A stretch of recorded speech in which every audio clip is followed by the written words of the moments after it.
Hello, greetings. This is Gilles Mancillon. I wanted to come and say hello, to send greetings. In trying to ascend and looking for a higher state of being, we, in a sense, we are always looking for to make the highest choice, the choice that will be the greatest fulfillment, the greatest joy, the greatest potential. And so we aspire to that, and sometimes we just gotta make our aspiration to be that we may find the highest choice, so that we may be free and liberated from all those things that may bond us to a limited reality. Eventually, the pure purpose of this whole ascension is so that the mind becomes sovereign, dominant over all aspects of the self. For that will happen. But then in many sense, I spoke in my last video, I don't want to be misunderstood, that about humility. So humility was very important, but in a sense, arrogance and humility are the same thing. It is just a different side of the same coin.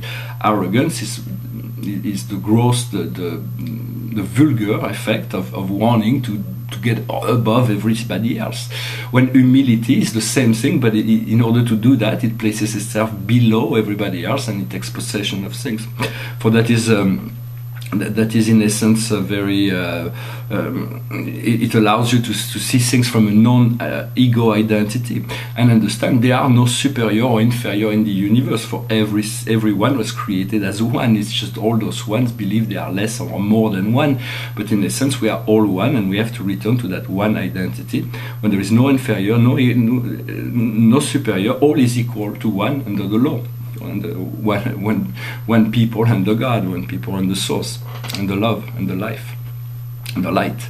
So in many sense, we have to understand the value. There is value in every being, and there are value in every situation of our life. For perfection, life is, we can make mistakes, but life does not make mistakes. Life is always perfect. It cannot be more perfect, as Spinoza, the philosopher, said, but everything is exactly as it is. It could not be in any other way. That being said, we can always look for a higher level of perfection, to move closer to something, to always, everything is always perfectible, although life will be, once we move into that understanding, life becomes a companion of energy, supporting energy that is working towards I've always been working in relationship to that, perfecting the whole in many sense.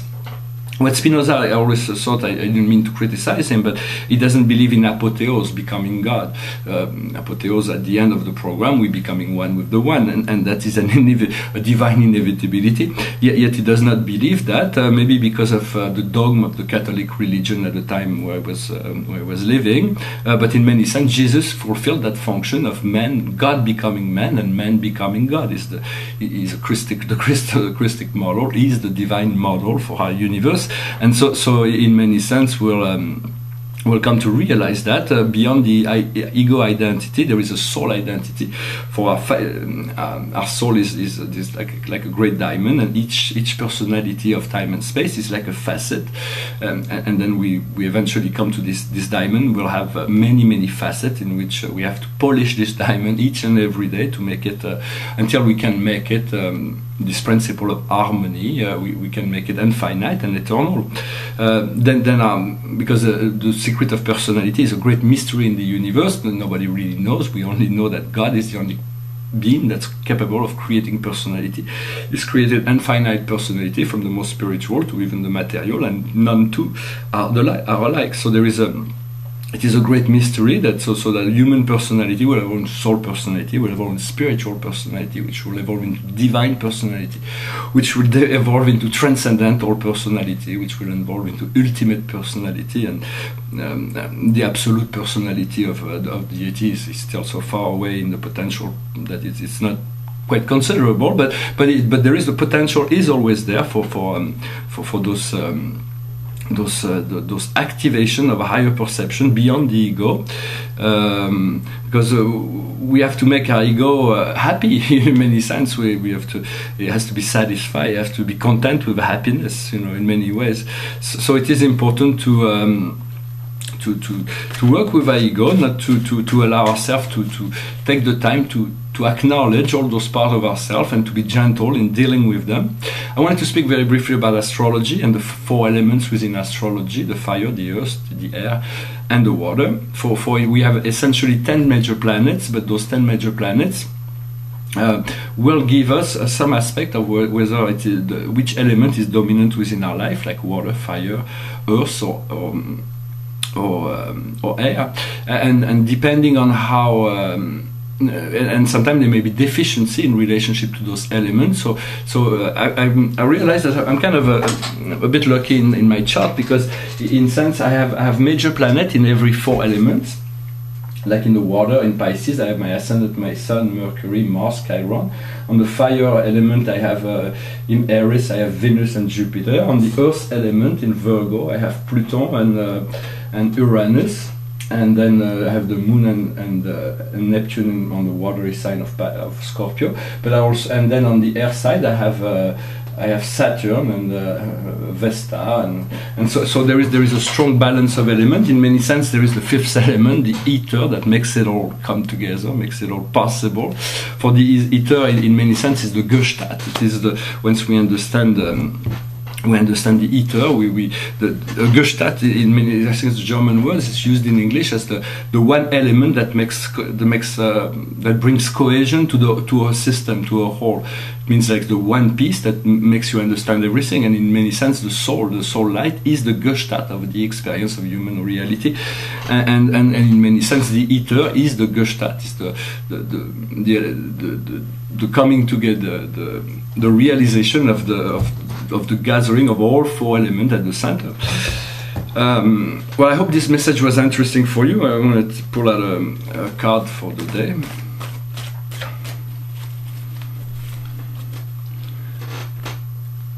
It is the Guardian. The Guardian she's the Guardian. She's guarding this very beautiful crystal in the focal point. She's above this big wave, so she's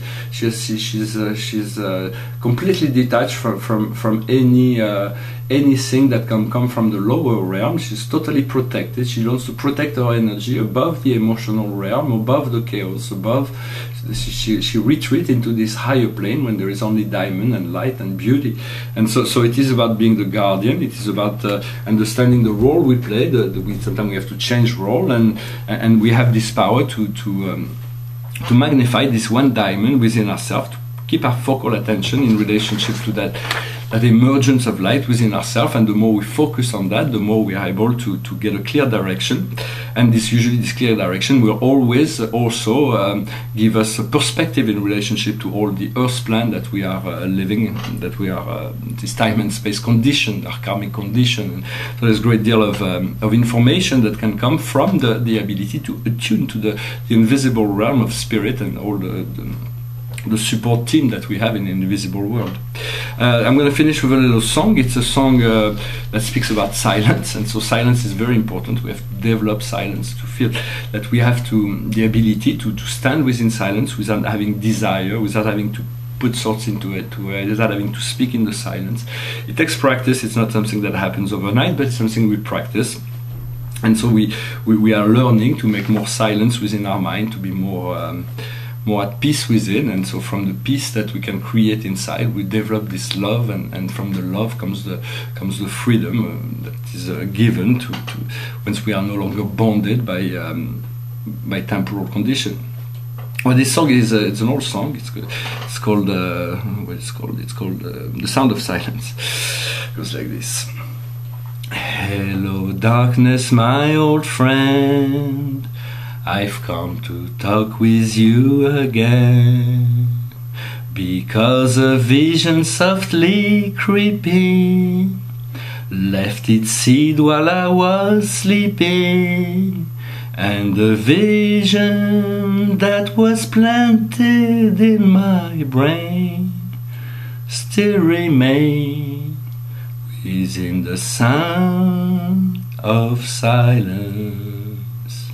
In reckless dreams I walk alone, narrow streets of cobblestone, 'neath the halo of a street lamp, I turn my collar to the cold and damp, When my eyes were stabbed by the flash of a neon light that split the night and touched the sound of silence. And in the naked light I saw 10,000 people, maybe more.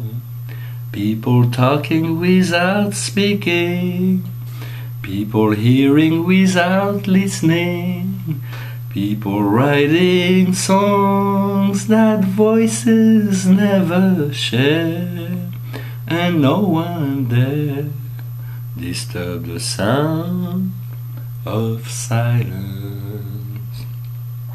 Fool, said I, you do not know, silence like a cancer grows.